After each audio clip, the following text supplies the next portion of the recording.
Hey guys, welcome back to We Watch the Movie. I'm Mike, he's Jay. I said goddamn! Yep. Fuck, it's early in the morning for that. Split shit. Woo! Oh my god. Woo! Cup of coffee in the morning. Now that just made me feel like James McAvoy in a Split movie. He's done bad things to people, and he'll do bad things to you. I have red socks and blue socks. I had a hot dog. Let's go. So, Split, it's M. Night Shyamalan's latest movie, and they're not pretending that there's not going to be a giant twist at the end. They're not pretending it's a typical Shyamalan movie. It's the whole horror thriller vibe for him, which is good. That's where he should stay, even if it's not always, a perfect piece of toast. But what this movie is basically... He's never been a perfect piece of toast. He's never been, and I like it. Sometimes you gotta have some burnt edges. Some fucking weird toast. Sometimes you have to have that French toast with Yeah, man. some syrup. I like that. Yeah. Syrup! Yeah. So this guy, he has 23 multiple personalities, as you see in the trailer. He kidnaps some girls, and he goes buku nuts on them with all 23 of them, and they have to try to escape. So, but... McAvoy, man. Man, McAvoy is the shit in this. Like, he's fucking awesome. Like, I mean, if anything else, if he wins an award, you're gonna be like, the award goes to James McAvoy or James McAvoy. Maybe James McAvoy. I mean, the way that he is able to embody each of these characters, they really are feels like standalone different characters in the movie. Like, there's he plays a girl named Patricia. He plays Dennis, which is an OCD kind of nasty dude that likes to see girls naked dancing. He plays like a little 9-year-old boy named Helmet or something, or Hedwig. Yeah, it was like a fucking Harry Potter character. Sedgwick. Yeah, but it was fucking he does it so phenomenally, and he is the bright shining point of an otherwise not really a dull movie, but not really that great of a movie either. I don't know what else to say, but it's not. It flows like an M. Night Shyamalan movie does. You kind of expect what's going to happen. It's kind of predictable at this point, and I'm not taking nothing from Night. I like you, Night, but it's like I was telling Mike after we saw this movie. It's like he got caught in his own parody. It's like and that's gotta be shitty for him. Like, he can't write a movie anymore without having some kind of fucking big payoff at the end. It's like this is like in his mind every time he's writing a script. And also the other thing about this movie that there are parts of it I really did enjoy. I thought it was great, but it's like, I don't know, it's like he fell in love with his own fucking writing. Like, he fell in love with the script, because there's a lot of this movie that's just tacked on and it's too much fat on it. They should have edited it down, because it felt like a 3-hour movie, and it's not a 3-hour movie, but Jesus Christ. And you're right, there's a point in the movie where it's pretty obvious what's happening on screen. Like, he does the M. Night thing, don't worry, but it's pretty obvious what's happening on screen, and they just keep going around and around in circles. And it's like they're explaining the same thing in 17 different ways. You know what I'm saying? There's only so many times you can hear the same thing. You're like, oh, I get it. Like, it's not that hard to figure out, guys. Why do you keep talking about it? But the movie's a good thriller for the most part. Yeah. The main problem that I have with it, and it's not technically the movie's fault, is that I guess, I don't know, maybe I expected more, because the trailer is exactly what happens. If you look a second deeper into the trailer, it gives away almost everything in the movie. Like, it's a guy with split personalities, and they're so extreme that they make him into something more, and even more freaky. And they go deeper with that, and they do different things with it. But the point is that, like, when the movie's 75% over, I was like, it really is just the trailer. Yeah. I mean, they should have never mentioned the Beast in the trailer. Had they not shown him popping his bones and him being like, the Beast is coming in the trailer, this movie would have been way better and more enjoyable. You never mention the Beast in front of your children. No. Ever. You only mention the Beast to your wife or girlfriend. And by the way, speaking of, children. No, there is one specific moment in this where one of the characters in the movie, one of the girls that's kidnapped, I mean, that's not giving anything away because you already know that's going to happen. They show that she's a damaged girl. She's had a lot of problems in her past, and it's just nasty. I've seen some bad shit before. It's not like the worst thing I've ever seen, but they really go, as far as a PG-13 movie, they go pretty extreme with that. He's good at that, man. Like, in The Visit, one of the main things that I noticed was Shyamalan has this way of shooting creepy people. Like, the old man, when he puts the poo diaper in the kid's face. Yeah, that's true. That scene really made me uncomfortable. And there's a scene where they go in... poop in your face is always going to make you uncomfortable. Of course. But there's a scene when they go into this girl's past, and it just makes you feel that way uncomfortable. Like, really, really in that same vein. And he's really good at that, and I almost wish he'd stay there. Even though it's a little too... Yeah, and going on that roller coaster track that you just got on, I'm going to enjoy you here. Don't enjoy me. I don't want to enjoy you, so I'm this. I'm not here for you to enjoy. Okay, first off, that was Dennis that came out. I'm sorry. But going on that... You got crumbs on your shirt. Take it off, please. Take it off. Okay. That's from the movie. Yeah. But going on that track, I want to say that I like the fact that they showed that's why she is what she is, and you get a little bit more of a development in her. But I mean, as I say, development, it starts to, then it quits. It goes nowhere after that because, again, it's just so much extra shit that you don't need. I mean, I'm not saying that it's not cool to see why she's damaged, but if you're gonna show that, then show it progress to a point where you're like, there's a payoff, there's some kind of moment that's like, okay, everything comes full circle now. That's the problem. What they do is 5 minutes into the movie, once they've shown you the characters, you get that there's these two girls that, their daddy's taking them shopping and they're the popular girls. Then there's the third girl who's kind of the outcast. She's had kind of a rough life, so she's a little bit tougher. You get that as soon as they're kidnapped, and they show that in the trailer. You understand the dynamics of that. And then the movie, at the very end of it, almost reveals to you what you already knew, and it thinks it's doing it in some cerebral way, and it's not. You're like, I got that, dude. Like the opening shot told me. Look, I mean, I was expecting a lot when I was going to see this movie. Maybe that's my fault because I was really hoping. I mean, The Visit was pretty damn good actually for an M. Night Shyamalan movie. It'd been a while since he'd come out with anything good. I mean, Lady in the Water, Academy Award winner, am I right?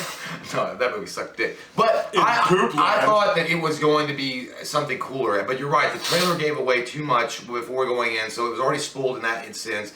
Mike said that Rotten Tomatoes is giving a shit ton away now. Like, fucking up. Of course, it's tomatoes of rotten, fuck them. But I want to say something really quick. I think that the problem with this movie is not the fact that it was not my particular cup of tea, expecting what I wanted from M. Night Shyamalan. I think that Shyamalan got so lost in the idea of what he was exploring and trying to figure out how to make this some kind of cerebral movie and really cool and like edgy and like Memento style that he just didn't know where to go after that. I mean, it's like when a lot of writers do like time travel movies, you kind of get fucked up and there's all sorts of like, well, if this happens, a paradox creates this and there's a bubble universe. Like, they just get so caught up in the writing part of it, it's hard for them sometimes to know where they go, and I think that's what happened. He was exploring so deep. He got lost in that hole. You can't get too deep, man. He got lost in that hole. Don't get lost in the hole.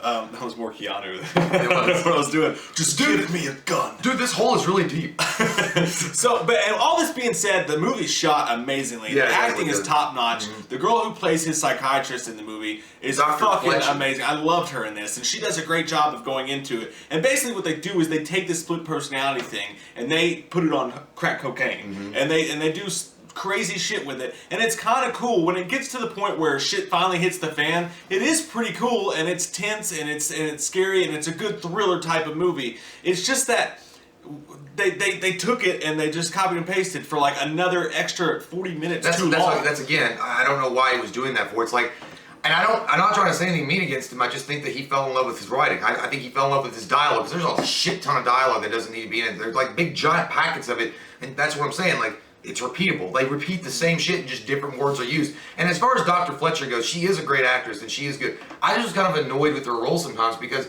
she was treating this split personality as like a supernatural element. And there is supernatural stuff in this, I guess, really, but it's more like unlocking the mind. It was almost like Limitless in some way, that movie. But it was like, I don't know, I just didn't get her because she's like supposed to be treating the patient, but she's more like interested in what this is revealing about the human brain and what it can mean for all of us. And she's almost like encouraging, because there is one of her colleagues that says they're not supernatural, superhuman beings. These are broken people that need help. And she's like, no, I'm going to give a fat call and everybody's going to enjoy it. Like, I don't know. Some of that I didn't like. I mean, it almost felt like M. Night Shyamalan wanted to make his own version of Dr. Loomis, but Dr. Loomis wasn't trying to contain the rage. She had Dr. Loomis fever. Yeah, I mean, she wasn't trying to contain it. She was trying to let it free. Yeah. And by the way, I wanted to, watching this movie and the way that McAvoy, and again, I can't stress enough how great McAvoy is. For anything else, go see it for just how great McAvoy is. Yeah. But McAvoy, as far as those 23 personalities that come out, he is literally the quintessential guy after your wife or girlfriend or even your boyfriend or husband fuck you over so many times and you're just tired of it and you split down. You're like, son of a bitch, and you're all these different people because you're trying, you're a bitch, you're a liar, you're a queen, you're a mother. Yeah, it's like, I don't know, it's just, that's what I was thinking. Honey, I just slept with your best friend. I just ate hot dogs. I have blue socks. It's like Steve from Multiplicity. Oh yeah. I like pizza. I got a wallet. I got it for that guy. So ultimately, guys, I liked the movie. Like, it was a good movie. And I will say this, it's unfair to the movie. I'm going to give it a 7.5 based on the fact that the trailer, had it not existed or shown so much, this movie would have been way better and way more fun to watch than it was. Because they should have never given away that the Beast was a thing. You could have made it scary without that and had this extra crazy shit Right. packed on top of it, been a oh shit moment in the theater, and the trailer fucking killed that. So I'm gonna give the movie credit for that, and I'm still gonna give it a 7.5. And we're gonna talk about the ending after Jay gives his rating. We're actually gonna give spoilers at that point. So when Jay's done with his rating, if you don't want spoilers, go ahead and turn this bitch off. Yeah. Who are we kidding? They already did. They've been gone for a while. I think we've just been talking to ourselves. The Beast from the East, you're correct. When they gave that away, and then it really ruined the end of the movie as far as what it was supposed to be. He's got to release it. They should throw that song from Southpaw. I'm a motherfucking beast. I love that part, what he became. But yeah, I'm going to give this movie a 7.0 myself. I think it's strong in certain aspects, but again, I think it was ruined by marketing, and that's not really Shalamar's fault. I mean, they have to sell the movie, I guess. But whoever put that together, as great as the trailer did look, I mean, it just gives away way too much for you to be excited to go be like, oh, well, wow, I didn't see that coming, because you really did see everything coming. And again, there are parts of it that are just slowed down by too much dialogue, too much inaction, and sometimes convoluted plot points. It's just like you go around and you make it more complicated than it really needs to be. So at the end of the day, it's a 7.0. Solid movie, definitely something that if you're a Shalaman fan or just a thriller fan that you'll enjoy, but I mean, is it up there with Don't Breathe? No. I mean, I thought it was going to be at some point. It was going to be like a Don't Breathe or a Team Cloverfield Lane as far as like the suffocation and the atmospheric feel to it. And it kind of has that, but I never felt threatened. I never felt at any moment that I was like, what's going to happen around that corner? Because it all felt like it flows well, but it's like predictable. Like, that's going to happen, that's going to happen. It was like a check mark. You know exactly what's going to happen. And it kept having to go back, and the girls are trying to escape again. And now we're going back to the office, and we're going to talk psychiatry. And maybe it was hindered by the PG-13. I don't know, but I mean, M. Night Shyamalan's done like movies with the PG-13 rating. So I mean, never has been before. Like, so at the end of the movie, now we're going into spoiler territory, guys. Be careful. If you haven't seen the movie, comment down below. Let us know what your favorite pair of underwear is. What do they look like? Do they have drawings on them? Yeah, the blue Batman That's underwear. actually what I want to know. Please comment down below. Panties, underwear, whatever. What's your favorite pair? Long Johns. Long Johns, yeah. Silver. I like underwear. But, I think okay. you said you like nothing. So, spoilers. Spoilers. So here's the big... Actually, I do want to talk about that for a second. What? I wear the boxer briefs because I don't like to have the front door open because sometimes I forget to put my zipper down and my dick falls out. Well, I like the boxers because I like the freedom to be able to move around, because once you have the security of the briefs, which is true, you are secured in your ways. But when you're hanging out and you want to show your dick off, if you're dancing, you can flop it around like a helicopter. You are not Japanese! You're not Tanaka! And you're like, yeah, and you're like, that's me. So, spoiler territory for the end of the movie. I'll let you... Okay, so the big payoff. I just want to get right to it. The big giant twist, because everybody wants to know the Shalaman twist. I'm gay. That was it. Done. Actually, by the way, I'm wearing this tie because I have a job that I have to go to soon, and it sucks. That's why I didn't join a cult, okay? But anyway, the big twist. James McAvoy is Charles Xavier. That's the twist. He comes out of his fucking coma and he's like, Logan? No, the twist is Bruce Willis shows up from Unbreakable at the very end. That's twist 2. That's the nipple twist. That's the big reveal. Because after McAvoy becomes the Beast, which when he becomes the Beast, he embodies supernatural powers and gifts. He actually can stop shotgun bullets. Amazing. That seems And dope. he can like crawl up fucking walls like Spider-Man, and he can like bend metal bars because he believes it. You know, you can believe anything, it can happen. He's the dude with the saxophone from Lost Boys. Yeah, and that's I still believe. And literally, that's where the personality, you know, because Dr. Fletcher does explain that each personality has a distinct body chemistry, that they can change their body chemistries. Like one of them has diabetes, and the other one might have high cholesterol, and the other one might have nothing wrong with them. The other one has OCD, the other one's in history, and they all have different makeups, and because they change their body chemistry, they can do all these amazing gifts. I mean, you're stretching it a bit, but to a point where the Beast, which is where the Horde is what he calls himself, because there's 23 personalities, and the Beast is the 24th personality. The Horde know the Beast is coming, and Dr. Fletcher at the time is trying to convince him there is no Beast, it's just fantasy. And you find out it's not fantasy, he actually becomes this monster, which is... It's not a monster, it's him, but it's got all veins and shit. He can climb walls. Yeah, and basically he works at the zoo. And he's made up of all the animals in the zoo, and that's why he's like ultra fast. And I mean, they not only they take shotgun blasts, They take a knife and it bends. It breaks on his skin. That was a badass scene. It was cool. He's behind her and she goes to stab him. And if you notice the way he kills people, he kills them in the same way that animals at the zoo kill people. Because he boa constricts one lady, or as you said, bear hugs her. I don't know what it is. But he kills her that way. He bites a girl. Was there venom in his mouth? That's what I'm saying. Like, I don't know. He eats their stomach out. Like, it's fucking wow. I mean, I didn't know. Like, I wasn't even ready for Raw yet. We already got Raw. And that stuff's so badass and so cool. That's why I still like the movie. I'm pissed that they took an extra 40 minutes to get to it. Right. You know? And that's another thing. So the main payoff was the Beast thing, right? Basically, he's the Power Rangers who take the dinosaurs' forces. Yeah. Only he's one Power Ranger and it's the zoo. And he's Goldar because he's a bad guy. But also the girl, the one survivor, and again, he's Beast Boy. It's literally predictable. He's part of Generation X. But you can see at the very beginning of the movie he's going to survive it.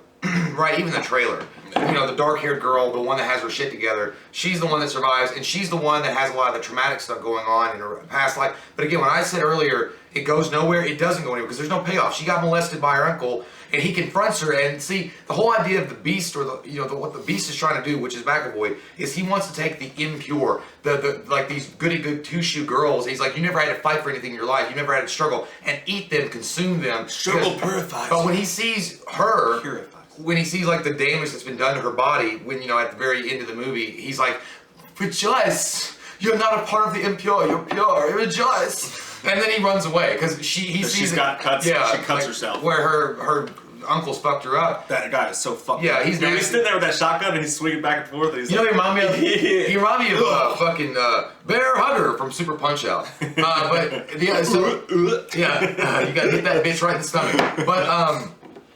But like I said, Bruce Willis is the payoff, and the reason why he's from Unbreakable because, again, there's 18 endings. Like, okay, it should be over. Oh, nope, it's not over yet. But now it should be over. When it's going to a cafe and it kind of zooms in on the TV and they're talking about this animal being, like, the murders have been pinned on this guy that's, they're calling the Horde, and he seems to have all these gifts and stuff. This one person sitting at the cafe, and she's like, that reminds me of like 15 years ago about the guy in the wheelchair. What they call him? Mr. Glass. And that's when Bruce Willis says, Mr. Glass. It's fucking Bruce Willis sitting there from Unbreakable. I thought Danny Glover was going to walk. He was like, I'm getting too old for this shit. Because, I mean... I like that. It was. I guess, but it almost felt like Shalimar was jealous of all the other Marvel superheroes because he wants to have a shared universe now. So we're going to have Bruce Willis's Unbreakable versus James McAvoy, the Horde. Maybe Mr. Glass shows up and gets his bones broke again. I don't know. I mean, it's like, okay... I love that, man. I think it was cool, but I think Unbreakable was badass for its own standalone film. I don't think it needs anything shared. But look, I give him, he's doing his best. I guess he's just trying to break out. And my only problem is that the twist, as cool as it was, and it was the only time, the absolute only time in the movie where I was like, holy shit. As cool as the twist was, my only problem was it didn't add anything to this film. It didn't. It was like, he was like, how can I make this film better? Oh, I'll fucking throw Bruce Willis in there. I mean, that's always going to make it better, but... So, like you said, you have a shared universe now, and with Bruce Willis being the superhero, are they going to go after more people? I'd love to see an Unbreakable. So this is like his version of Heroes. You remember that TV show that came on? Like, it's kind of like that. I think maybe this is just his version of exactly doing what Marvel did, and this was his hinting at, I'm going to do Unbreakable too. Yeah, but it kind of seems like retro-fixing it, though. Like, okay, my movies went nowhere, so now I'm just going to go back and make it seem like I had, like, loose ends. I mean, so the little boy from Haley Joel Osment's going to show up and help him out because he's a psychic, and then you're going to have the lady in the water. They had to make sure they go to the pool. You got to stay at the pool area. She's going to be like the. I don't think he's going to include all of his. She's going to be the universe. I just think Unbreakable. Well, I don't know. But the main thing I was really like just kind of taken aback that they didn't do anything with was, like I said, the girl has no payoff. She goes back to her uncle at the end of the movie. Yeah, or at least they pause because they're like, your uncle's here to pick you up, and she's like. And then nothing. Like, yeah, it's kind of like, so she faced the fear, she faced the beast and survived, and he found her worthy to live. And I guess she's going to go kill her uncle. I mean, it was pretty obviously laid out that she's probably going to go do that because she feels more emboldened and empowered now, I guess. But again, it just didn't go anywhere. Like, her character just fell flat. It's like he just like, I give up. I don't know what else to do. Maybe down the line she becomes a supervillain once she's so empowered, and it's like a Jigsaw thing. Yeah, she's gonna be called Shotgun Fu. So that's the spoilers. There wasn't that many spoilers. Like we said, they gave all of it mostly away in the trailer up until you get to the end, and it really, I Believe I Can Fly shit. Yeah, basically that's what it is. I thought that's exactly what they should have played R. Kelly when he became the Beast. I believe I could fly. I believe I could touch the sky, because basically he even says that. He's like, we are what we believe we are, and I was like, man, I really should fix my roof. I think the one thing about him though is like I thought the coolest character that he played was like I think the main guy, Kevin, which is I think the main personality. Yeah. The one that's not the 23, but the main guy. And you know, when she brings him out for the first time you see him, because again McAvoy does it so well that it's literally like different characters, and he comes out, he's like, it's still September 19th, 2014, and he goes, I swear to God I was on a bus, and he didn't remember anything that's happened in the last like 3 years. That was cool as shit. There's rad little nuggets in there, man. And I do think that when people go back and like in the future when someone's like, oh, what's this Split movie? And they turn it on, it's going to blow their fucking minds. As long as you sees it on the ground, like, what's Split? They're like, porn? It's going to be like laying on the road. Yeah. But I mean, if someone comes up into this unknowingly, or you show this to someone who doesn't pay attention to movie trailers and stuff like that, I think it'll blow their mind, which is why I still gave it a high score, even though it disappointed the shit out of me for most of it. Not knowing anything and going into it, I think it'd be way better. Way better, yeah. Comment down below, let us know what your all's thoughts are. We love your fucking faces, and don't forget to tell us what your favorite pair of underwear is. I'm serious about Oh, you that. really want to know? I want to know. I mean, it's kind of creepy, I'm but not endearing. really- I'm just, yeah. I mean, they're SpongeBob. It's gonna be a good time, Charlie. Don't worry. I'm gonna order you a pair on Amazon and have it shipped to your fucking house. That's not weird. Can I autograph it? Maybe put a picture of myself inside, a Polaroid? That's not weird. Yeah. We love your fucking People going to faces! jail. If you're new to the channel, click that subscribe button and get some goddamn wham up in you! There you go. I ate a hot dog. Blue stocks and red ones. We watched a movie. Yeah. We watched a movie.